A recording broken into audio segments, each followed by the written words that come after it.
Hello दोस्तों। तो enzyme inhibition के और एक वीडियो पे आप लोगों का स्वागत है। आज हम लोग बात करेंगे about competitive inhibition. So this is a type of reversible inhibition. First of all, आप लोगों को याद होगा during the irreversible inhibition video हम लोगों ने डिस्कस किया था कि अगर हम लोगों को इरिवर्सिबल इनहिबिशन को प्रिवेंट करना है, then during the reversible non covalent interaction by increasing the substrate concentration we can prevent this, right. So आज हम लोग देखेंगे कि how that can be done with the help of reversible inhibition, and this type of reversible inhibition is particularly known as competitive inhibition. Okay, competitive inhibition में होता क्या है? competitive inhibition में इनिबिटर जो है वो कुछ हद तक सबस्ट्रेट की तरह ही दिखता है। मतलब here the substrate and inhibitor are having some structural homology. Okay, that is why क्या होता है कि इंस्टेड ऑफ सबस्ट्रेट इनिबिटर कभी कभी एंजाइम के एक्टिव साइट के साथ बाइंड कर जाता है। Okay, and as a result substrate can not bind.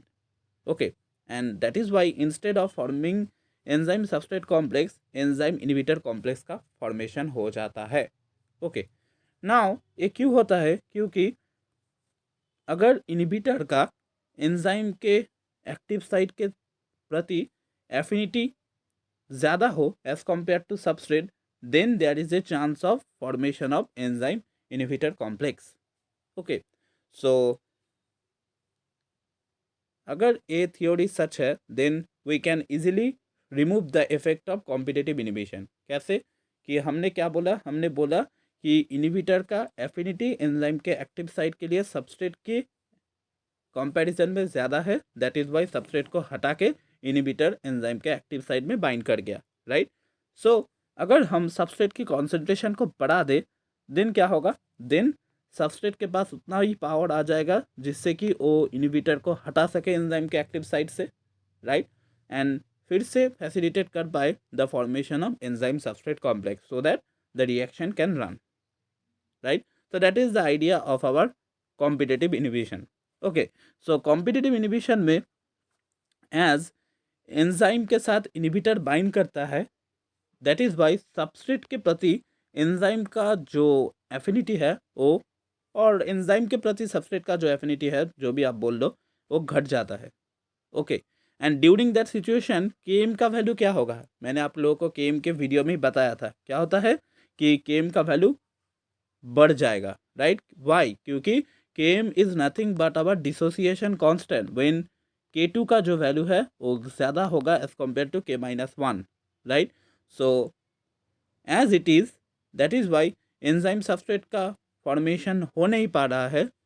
That clearly indicates that K M का वैल्यू बढ़ेगा। ओके, एंड मैंने यहाँ पर ब्रैकेट में लिखा भी है कि inhibitor interferes with the substrate binding. Okay, and V max का यहाँ पर कोई भी चेंज नहीं होगा। इसको कैसे याद रखेंगे? इसको याद रखेंगे ऐसे कि अगर कोई भी इनिबिशन में एंजाइम सबस्ट्रेट कॉम्प्लेक्स के साथ कोई भी छेड़खानी नहीं हो रहा है, देन मान लो कि V max will be unchanged. Okay, and Km कैसे बढ़ रहा है? इसको याद रखने का तरीका कि एंजाइम सबस्ट्रेट कॉम्प्लेक्स फॉर्मेशन का रेट घट चुका है क्योंकि एंजाइम के साथ इनिबिटर का बाइंडिंग हो रहा है in the active site of the enzyme. That is why substrate bind नहीं कर पा रहा है। Okay, so that is the idea of our competitive inhibition. यही चीज़ आप लोगों को याद रखना है कि कॉम्पिटिटिव इनिबिशन में केम का वैल्यू बढ़ रहा है एंड हमारा जो वी मैक्स का वैल्यू है ये अनचेंज रह रहा है। Okay, so that is the idea of competitive inhibition. So यहाँ पर मैंने वही चीज़ लिखा है जो मैंने आप लोगों को वाया डायग्राम समझाया है। सो आप लोग इसका एक स्क्रीनशॉट ले सकते हैं so that you can use this to make a note. So now, अब जो चीज़ इम्पॉर्टेंट है, चलो इसको थोड़ी देर बाद देखेंगे। पहले देख लेते हैं Michaelis Menten equation in case of competitive inhibition. So this is the Michaelis Menten equation for competitive inhibition. Okay, जहाँ पर अल्फा का जो वैल्यू है वो है 1+i/ki, and ki is nothing but our inhibition constant, right. That is the constant for the formation of ei। Okay, so that is the idea. So चलो आगे बढ़ते हैं। सो नाउ जो माइकलिस मेंटेन इक्वेशन हमने just देखा है, उसको use करके हम लोग ये जो कॉम्पिटिटिव इनिबिशन है उसके ऊपर बेस करके एक डबल रेसिप्रोकल प्लॉट क्रिएट कर सकते हैं। ओके, सो जहाँ पर 1+i/ki is the extra term. Now इसके ऊपर बेस करके हम लोग Lineweaver Burk plot draw कर सकते हैं। ओके, सो जो हमने किया है यहाँ पर रेड वाला जो स्ट्रेट लाइन है, this is when inhibitor is not present. Okay, now Km का वैल्यू क्या होगा, केम का वैल्यू बढ़ेगा। सो माइनस के पॉइंट ऑफ व्यू से मैं केम का वैल्यू जितना पीछे रखूंगा as it is a reciprocal term, जब वो एक्चुअल केम में आएगा वो उतना पास होगा, right. I mean to say that is this is the zero, right. So -1/km को मैं जितना पीछे रखूंगा, केम जब अपनी एक्चुअल वैल्यू पे आएगा केम उतना ही पास आएगा ना ज़ीरो के, right. So that is why you can remember the graph of competitive inhibition. Competitive inhibition के केस में -1/km पीछे रहेगा।